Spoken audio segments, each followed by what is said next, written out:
Alright, everybody. Welcome back to Trivializing the Forlorn Invasion with a Bow. We're going to pick up this item right here. This was one of the first Titanite chunks that we were actually able to get to start preparing for when we're actually going to upgrade our weapon to plus 10. Which will be coming soon. Not currently. Just because, like I said, I think maybe I took the short bow up to plus 6. Maybe I did take it to plus 7. I'm not 100% sure on that. One of the things about upgrading weapons in this game is you can get a plus 10 weapon fairly quickly. If you go into Huntsman's Copse and these shaded wood areas here, you can actually start gathering chunks relatively fast, and if you make it all the way to Brightstone Cove Seldora and defeat the Deacons of the Cheap boss there, which we will actually be doing later on in this particular video, you actually get a Titanite slab.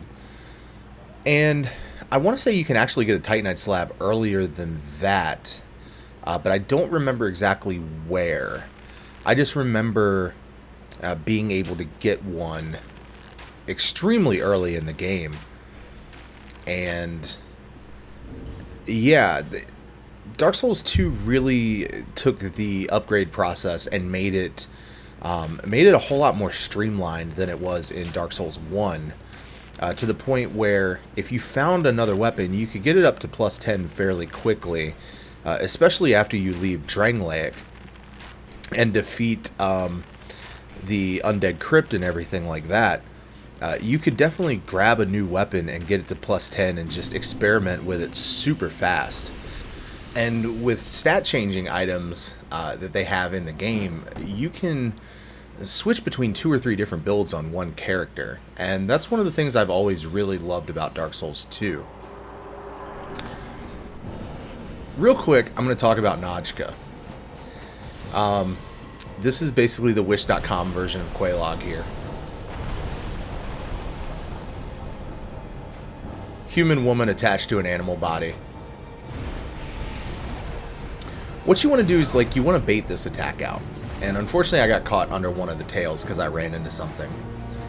But she'll do this slam move where her tail kind of like goes into the ground. And you're able to just walk up on her back and she can't do anything. I mean, literally cannot do anything. I don't know if this works with melee weapons. I'm pretty sure it does.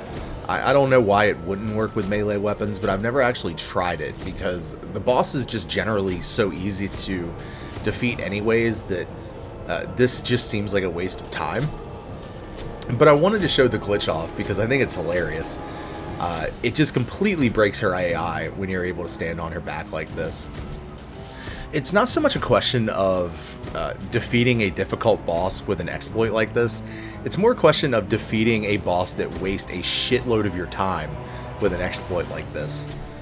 Because doing only like 183, 173 with each bow hit that I'm doing to her, it takes a long time because of the fact that she likes to burrow underground and just waste a ton of your time. So that's Najka, and I highly recommend that you try that exploit yourself because this is a lot of fun to pull off. I didn't show where we talked to Gavlan before, but you talk to him in Harvest Valley, I believe. And you have to talk to him in the first place we talked to him, No Man's Wharf and Harvest Valley, in order to get him to show up in Doors of Pharos, where we can buy the rest of the poison arrows that we're going to need for the run. I just went and bought as many as I could. So now we're at Prowling Magus and Congregation. And yes, you are hearing that correctly. I do have the Deacons of the Deep OST over this fight. I do call this fight the Deacons of the Cheap, because it's basically the same concept, just with 2 health bars instead of 1. This is not an actual boss, just like Deacons of the Deep is not an actual boss. However, I will say that Deacons of the Deep is a better boss fight than this. Don't get me wrong, I actually hate the Deacons of the Deep boss fight, and I hate this one as well, just because I don't think that putting a shitload of enemies in a boss room and calling it a boss makes it a boss. It's just goofy and ridiculous. But I will say that this does present some challenges when you're talking about certain weapons that you would use in fights. The guys that were shooting lightning at me earlier can actually heal everybody else, and I think that they can buff up their attacks as well. I don't really know, because I never let them live long enough to actually see everything that they can potentially do. But another reason I put the OST for Deacons of the Deep over that one is because I could not for the life of me remember the actual music that is supposed to go over that boss fight. And I could have looked it up, but I'm also very lazy sometimes. So now we're going to get to the Duke's Dear Freya here. And I do like this boss fight a whole lot, aside from all of the spiders that are on the ground. And with this boss fight in particular, with a bow, it presents a unique challenge because of the fact that you have to kind of hit it dead on that face there. And of course there's 2 points that you can lock on, because the spider has 2 faces. But you can't poison them, so you can't do extra damage when you're not attacking. And like I said, you have to hit like directly on each face to actually do damage. Those are the only 2 points of the boss that you can actually hit.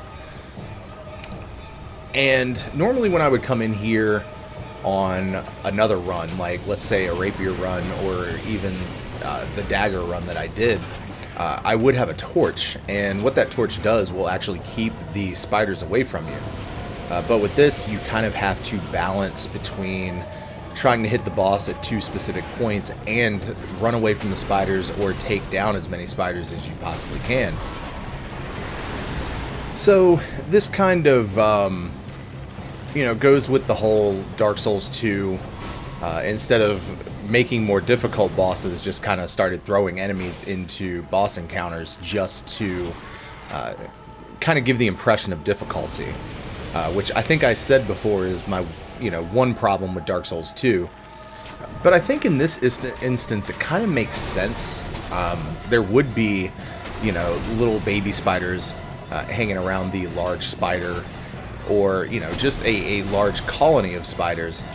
And it's kind of balanced out by the fact that, when you look at my damage to them, I mean, I'm killing the spiders in one hit. Like, it's not that big of a deal.